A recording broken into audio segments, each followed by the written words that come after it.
నమస్కారం city news కి స్వాగతం. కృష్ణా నది నుంచి పైపుల ద్వారా నీరు అందుబాటులోకి తెచ్చినా పట్టణంలో ఇంటింటికి కుళాయి నీరు ఇవ్వలేకపోవడం దారుణమని కూటమి అభ్యర్థి నాదెండ్ల మనోహర్ ఆవేదన వ్యక్తం చేశారు. పట్టణంలోని 33, 34 వార్డుల్లో ఆయన పర్యటించారు. కూటమి అధికారంలోకి రాగానే నియోజకవర్గంలో ఇంటింటికి కుళాయి కనెక్షన్లు ఇచ్చే ప్రక్రియ వేగవంతం చేస్తామని మనోహర్ హామీ ఇచ్చారు.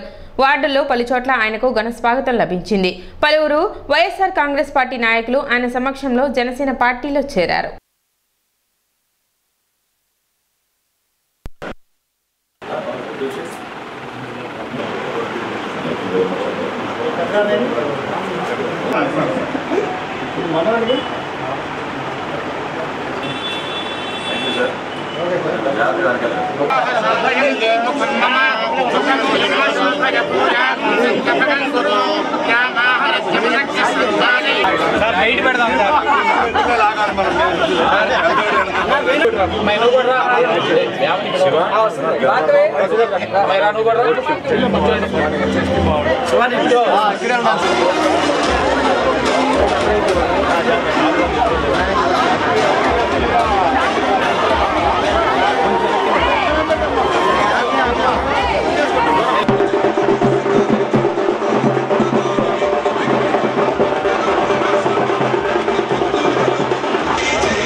మనతో ఉంటే బలం పెరిగింది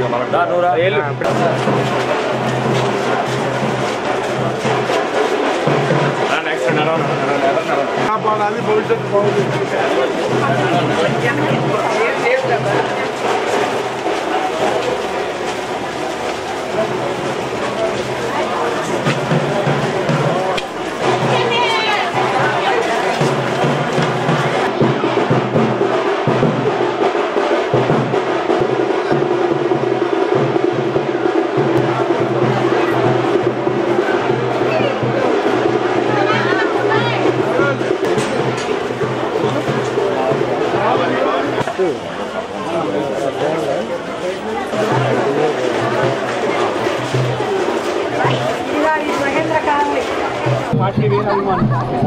అవినాష్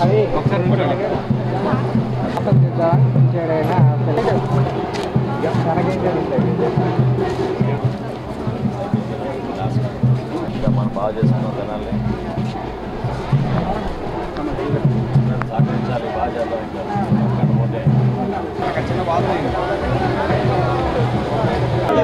సారీ సార్ సార్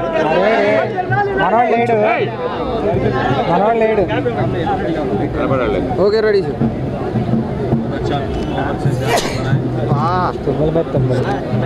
టోపీ బాబు కొద్దిగా అదే అలా ఉండు ఏం లాడు అడిగిపోయాడు సరే నీ అమ్మ రాలే రాలా మనవాడిది ఈరోజు ఎన్నికల ప్రచారంలో భాగంగా 33, 34 వార్డుల పర్యటనలో సమిష్టిగా Telugu Desam party, Janasena party, Bharatiya Janata party నాయకులు, కార్యకర్తలు అందరూ కలిసికట్టుగా కార్యక్రమానికి అన్ని విధాలుగా కష్టపడి ప్రజల దగ్గరికి మేము చేసిన ప్రయత్నం అనేక సమస్యలు ముందుగా ప్రజలు మా దగ్గర తీసుకొచ్చారు. రక్షిత మంచినీటి పథకం ఆ రోజున 100 కోట్ల రూపాయలతోటి మనం ప్రారంభించితే ఈరోజు 162 కిలోమీటర్ల పైప్ లైన్లు వేసాం మనం. కానీ ఇందాక 33వ వార్డులో ఏమాత్రం కూడా నీళ్ళు రావడం లేదు. సంవత్సరంన్నర అయిపోయింది మాకు. పక్క సందులో వస్తుంది కానీ మా సందుకు మాత్రం నీళ్ళు సరఫరా చేయడం లేదంటున్నారు. అంటే ఎంత నిర్లక్ష్యంగా నిధులు సేకరించుకుని ట్యాక్సులు కూడా పెంచి సామాన్యులు ఇబ్బంది పెడుతూ కనీసం ఉన్న పథకాన్ని వీళ్ళు చేసింది ఏం లేదు. ప్రకాశం బ్యారేజ్ నుంచి మనం తీసుకొచ్చిన నీళ్ళని కృష్ణానది జలాలు ఇంటింటికి ఇవ్వాలనే ఒక మంచి ఆశయంతో మనం ప్రారంభించిన పథకం ఈ రోజున నిర్వీర్యం అయిపోయి మెయింటెనెన్స్ లేకుండా, పట్టించుకునేవాడు లేకుండా, పాప ఆ మహిళ ఆమె వివరించినప్పుడు చాలా బాధ కలిగింది నాకు. సంవత్సరం నుంచి కనీసం ఒక్కళ్ళు కూడా దాని గురించి పట్టించుకోలేదంటే ఎంత దారుణంగా వీళ్ళు వివరిస్తున్నారో మనకు అర్థమవుతుంది. ఈరోజు మళ్ళీ మేనిఫెస్టో రిలీజ్ చేశాడు జగన్మోహన్ రెడ్డి గారు. ఏమంటే గత 5 సంవత్సరాల క్రితం ఆయన చేసిన సభలో ఒకటే ఒక పేజీ నాది అన్నాడు. నవరత్నాలు ఒకే ఒక పేజ్ మేనిఫెస్టో అన్నాడు. ఇప్పుడేమో 2 పేజీలు అంటున్నాడు. 2 పేజీలు కాస్త ఓపెన్ చేస్తే 3 పేజీలు. ఎవరిని మీరు ఇట్లా ఒక భ్రమలో పెట్టాలని, మాయమాటలు చెప్పాలని, ఓట్ల కోసం ఈ మేనిఫెస్టో సంక్షేమం కోసం కాదు, అభివృద్ధి కోసం కాదు. జగన్మోహన్ రెడ్డి ప్రవేశపెట్టిన ఈ ఎన్నికల మేనిఫెస్టో కేవలం ఓట్ల కోసం, ప్రజల్ని మోసం చేయడానికి కోసం. నిజాయితీగా పరిపాలించే వ్యక్తి అయితే ఆయన గతంలో ఇచ్చిన హామీలు దాన్ని పక్కన పెట్టి ఒక సింగిల్ పేజ్ రిలీజ్ చేయమనండి. ఎందుకు అన్ని పేజీలు రిలీజ్ చేశారు, అంత హడావుడి చేశారు? ఈ రోజున ఎక్కడ చేశారు సంక్షేమం అని అడుగుతున్నా నేను. ప్రజలు కోరుకునే కనీస మౌలిక సదుపాయాలు అందించలేకపోయారు. కరెంటు బిల్లులు భయంకరంగా పెంచారు, మున్సిపల్ ట్యాక్సులు పెంచారు. కానీ మున్సిపాలిటీ ద్వారా అందించాల్సిన సేవలు ఎందుకు మీరు అందించడం లేదు? దీన్ని ప్రశ్నిస్తున్నారు ప్రజలు. ఈ రోజున ఒక నమ్మకం ప్రజల్లో నమ్మకం పోయింది. ఎట్టి పరిస్థితిలో కూడా ఈ ప్రభుత్వం ఇంటికే, అందులో ఏమాత్రం డౌట్ లేదు. తప్పకుండా రాబోయే రోజుల్లో చంద్రబాబు నాయుడు గారి నాయకత్వంలో, పవన్ కళ్యాణ్ గారి నాయకత్వంలో, భారతదేశ స్థాయిలో నరేంద్ర మోడీ గారి నాయకత్వంలో ఒక మంచి ప్రభుత్వాన్ని ఏర్పాటు చేసి మన ప్రాంతానికి మరింత నింపే విధంగా, చక్కటి కార్యక్రమాలు చేసే విధంగా ఆ కూటమి ముందుకెళ్తుంది. అందులో మీ అందరం కూడా భాగస్వాములై అద్భుతమైన కార్యక్రమాలు చేసి తెనాల్ని మరింత అభివృద్ధి చేస్తామని ఈ సందర్భంగా తెలుపుకుంటున్నాం. మార్కుల కోసం తాపత్రయపడకుండా పిల్లల్లో సృజనాత్మకతను, కమ్యూనికేషన్ స్కిల్స్ ను పెంపొందిస్తూ నైతిక విలువలతో కూడిన ఉత్తమ పౌరులుగా తీర్చిదిద్దేందుకు ఉపాధ్యాయులు, తల్లిదండ్రులు కృషి చేయాలని ఏఎస్ఎన్ డిగ్రీ కళాశాల ప్రిన్సిపల్ డాక్టర్ కొలసాని రామచంద్ అన్నారు. ప్రీ ప్రైమరీ విద్యార్థుల స్వర్ణోత్సవ వేడుకల్లో భాగంగా స్థానిక బోస్ రోడ్లోని నెహ్రూ నికేతన్లో ప్రీ ప్రైమరీ చిన్నారుల కాన్వోకేషన్ సభలో ఆయన ముఖ్య అతిథిగా పాల్గొని ప్రసంగించారు. సభకు పాఠశాల మేనేజింగ్ డైరెక్టర్ మురళీకాంత్ దాస్రి అధ్యక్షత వహించారు. రామ్చంద్ తన ప్రసంగాన్ని కొనసాగిస్తూ పిల్లలను ఇతరులతో పోల్చవద్దని సూచించారు. ఒక్కొక్కరిలో ఒక్కొక్క ప్రతిభ ఉంటుంది. పిల్లల్లో ఉన్న ఆసక్తి, ప్రతిభకు అనుగుణంగా వారు జీవితంలో ఉన్నత శిఖరాలు అధిరోహించి ఉత్తమ భావి భారత పౌరులుగా ఎదిగేందుకు మార్గం సుగమం చేయాలన్నారు.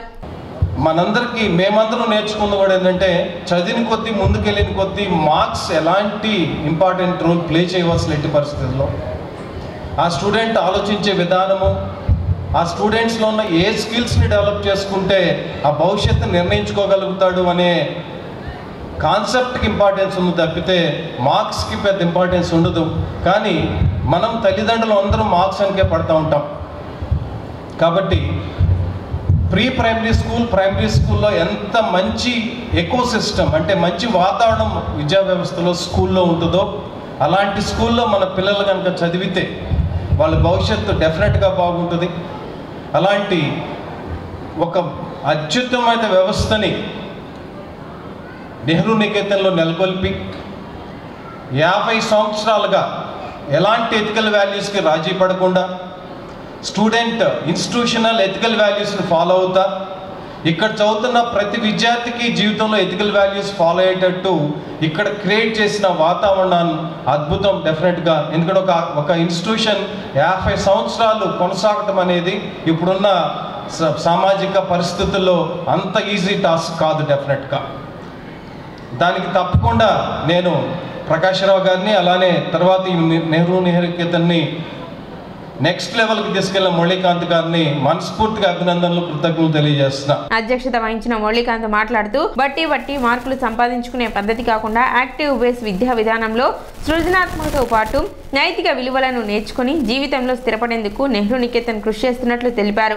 ప్రైమరీ స్థాయిలోనే విద్యార్థులకు సరైన పునాది ఏర్పడాలని 6 సంవత్సరాలలోపు విద్యార్థుల మానసిక వికాసం వారి భవిష్యత్తును సూచిస్తుందని మురళీకాంత్ తెలిపారు.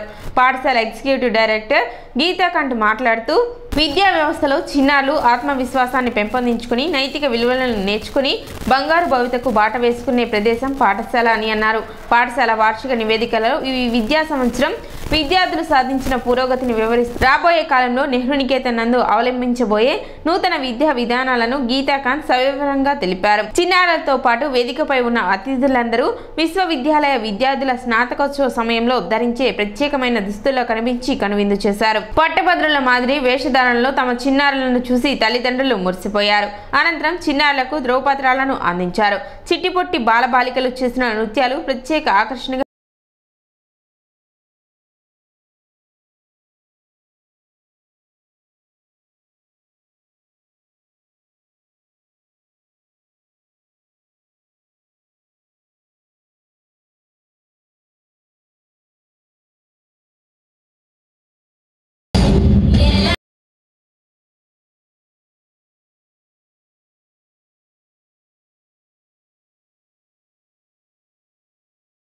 IQ levels की ఇవాళ వాళ్ళ IQ levels की ఈక్వలెంట్ గా వెళ్ళాలి అంటే we need to have so many activities into their curriculum. ఏదో ఒక స్లేట్ మీద ఆల్ఫాబెట్స్ రాయించడమో లేదా బోర్డ్ మీద రాయించడం కాకుండా we need to go with so many other activities where their motor skills has to be developed, where their communication skills has to be developed, where there should be proper exercise for the fingers.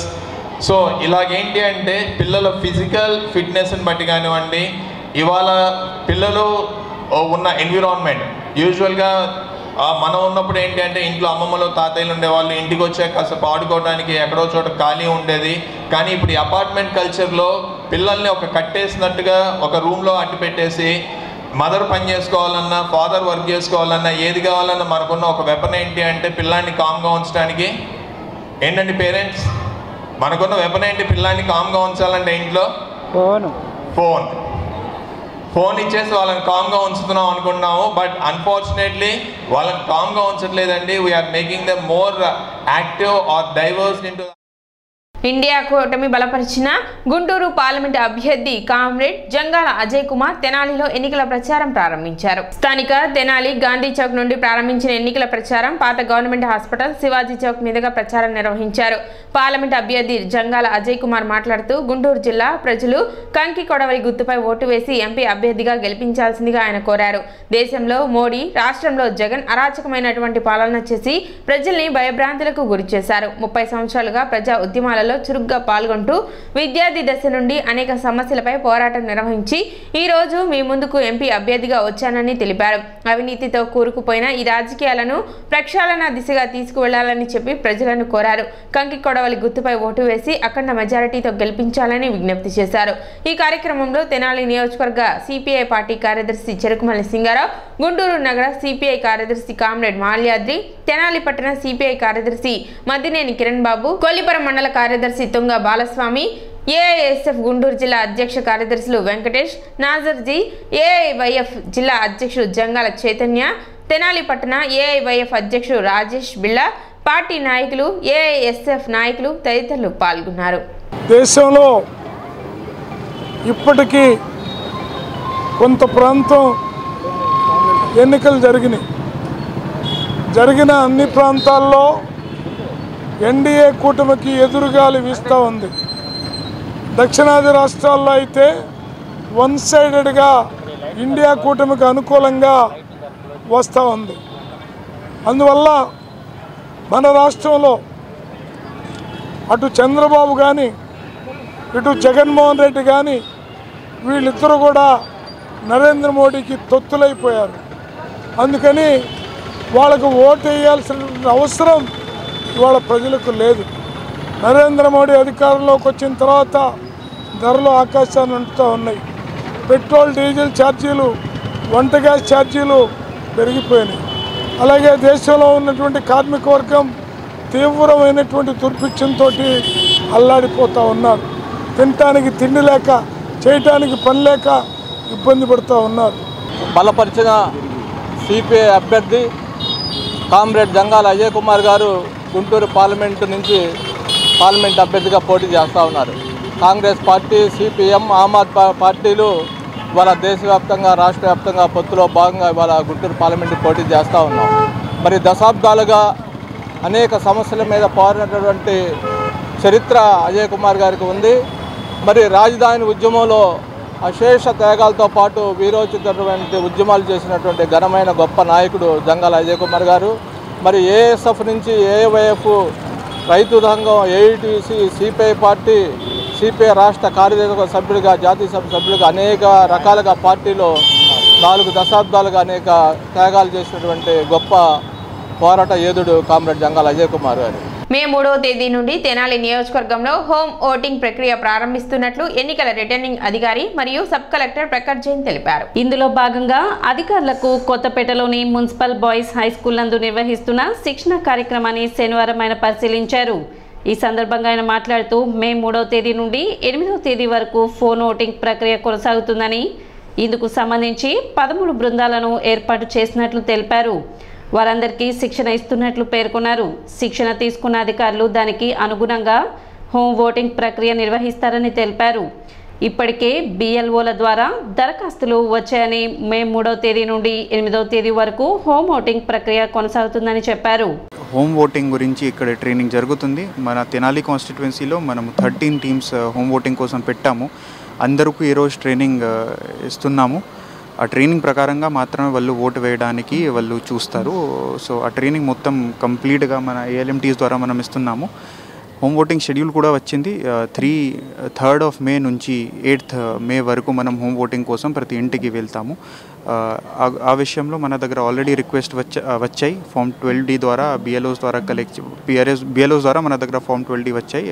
ఆ ప్రకారంగా మాత్రమే మనం 3rd May to 8th May మనం home voting కోసం వెళ్తాము. City news ఇంతటితో సమాప్తం. నమస్కారం.